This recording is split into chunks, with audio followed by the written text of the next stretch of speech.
True in the sense that there was a conviction then that the Russians, the Soviets, and their allies would be recruiting from the ranks of Oxford, middle-class Oxford undergraduates in the late 40s, in the same way that they had done in the 30s at Cambridge. That was the terror. Father went bankrupt, and really there was no money to pay David's fees, and I think he just got desperate. He had no money, he had debts. He asked me, he said, let's get married. We'd been going to get married the following year, and I was going to continue working, and by that time I'd been told that he was going to work for MI5. Told? Somebody came to the house? Somebody came to the house, and we had dinner, and he told me, said, how did I feel about it? And they'd obviously checked me out, and I was okay. They didn't do any further vetting that I was aware of. But they warned me all about, how he would be called off on jobs that I wouldn't know about. Did you gradually form an ideological notion of what being a spy might be, and then sort of join up? Was it just that you were recruited by the army when you do your national service? Well, I was recruited both by the army and by the civilian branches of intelligence at different times. I think when the option was presented to me, it was immensely attractive. It really was as if the whole of my life had prepared me for this moment. It was entering the priesthood, and it was the call. I really believed at last that I had found a cause I could serve, that I had, by instinct, the methodology to serve it well.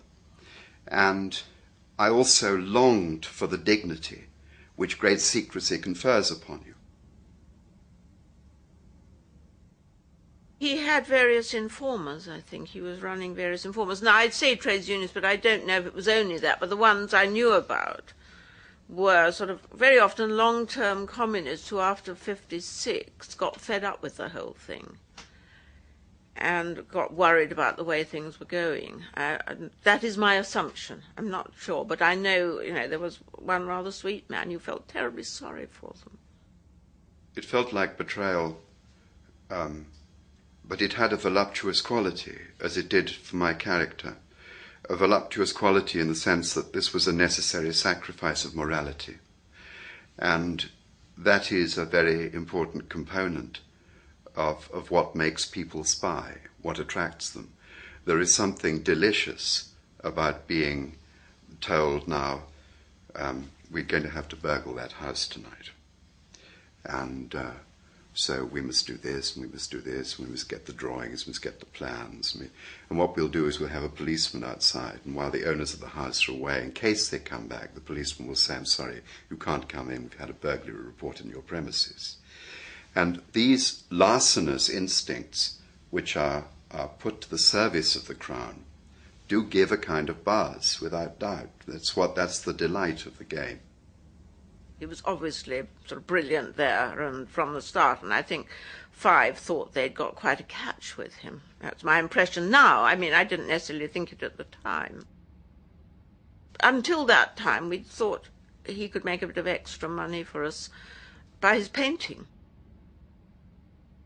And then he had this long train journey going up and down to London every day from Missenden, well, an hour's train journey.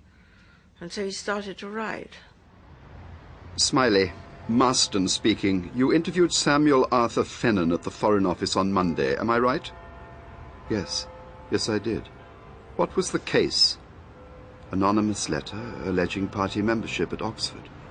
Routine interview authorized by the Director of Security. Fennon can't have complained, thought Smiley. He knew I'd clear him. There was nothing irregular, nothing. Did you go for him at all? Was it hostile, Smiley? Tell me that. I loaded upon Smiley's shoulders the responsibility of having gone to interrogate a man, you, And I'm saying to you now, in a rash moment, I think, according to our records, you joined the Communist Party while at university, and you're saying, yes, but that lasted 6 months, and I realized it was a load of bunkum. And anyway, I fell in love with this girl, and I gave it up. And I'm saying, fine, well, it's good that you've got that off your chest. And I go back to London, and you shoot yourself. And I'm called to account in the middle of the night, did you bully Nigel?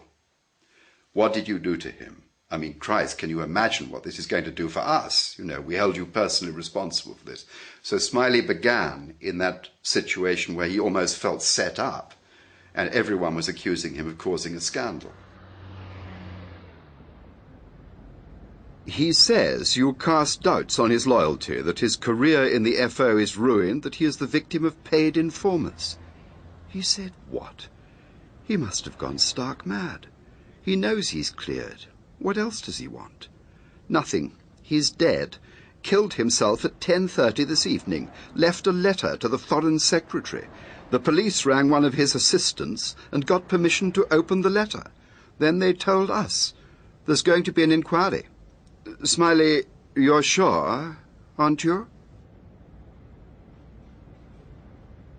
Our second son had just been born at home, and he came back that morning and told me that he'd moved from 5 to 6, which he'd done sort of out of the blue, and told me, oh, well, that will mean we will go abroad, which will be quite fun. 6 had a certain glamour because it was attached to the Foreign Office, and you did travel with it much more. And he was in deep cover there. When you say deep cover, you mean sort of... Well, he wasn't... Some officers are declared to the country if it's a friendly country. Right. So some aren't. The central government of the Federal Republic of Germany is situated at Bonn.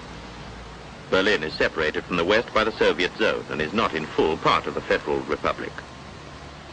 My stamping ground was Bonn, and the larger sort of West German political scenes, as exemplified in meetings in Hamburg or Munich or Frankfurt or wherever, and getting to know German politicians was my stuff. But when the Berlin Wall went up, I'd been in Nuremberg, and there'd been a great SPD, German Socialist rally addressed by Willy Brandt. And Willy Brandt said, wir haben Fingerspitzengefühl, we feel in the tips of our fingers that there'll be a crisis in Berlin very soon. And I went back to Bonn. I thought, well, I'll do a little telegram, just as a journalist would. I'll file this one. I had an uneasy feeling. And by the time I got to the embassy, people were running around the corridors and all the lights were on. The news was coming in at the Friedrichstraße checkpoint, going up, and the fun had started.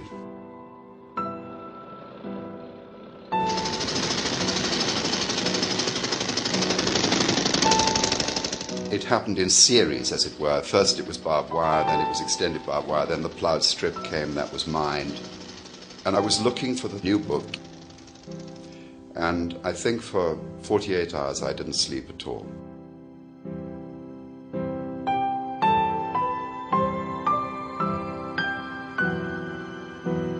When I got back to Königswinter, where we lived, I was in a state of what I think shrinks call fugue. I was tremendously high, and in 5 weeks I wrote a huge, overlong version of what became The Spy Who Came In From the Cold. And I cut it down to about 55,000 words and bunged it in.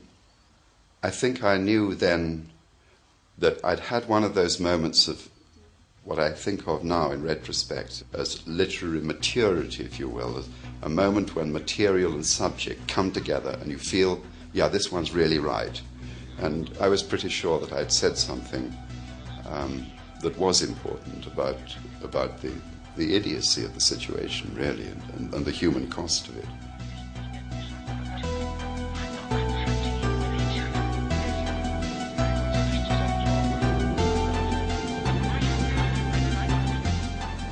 Get back, Lima hissed. Get your hand away.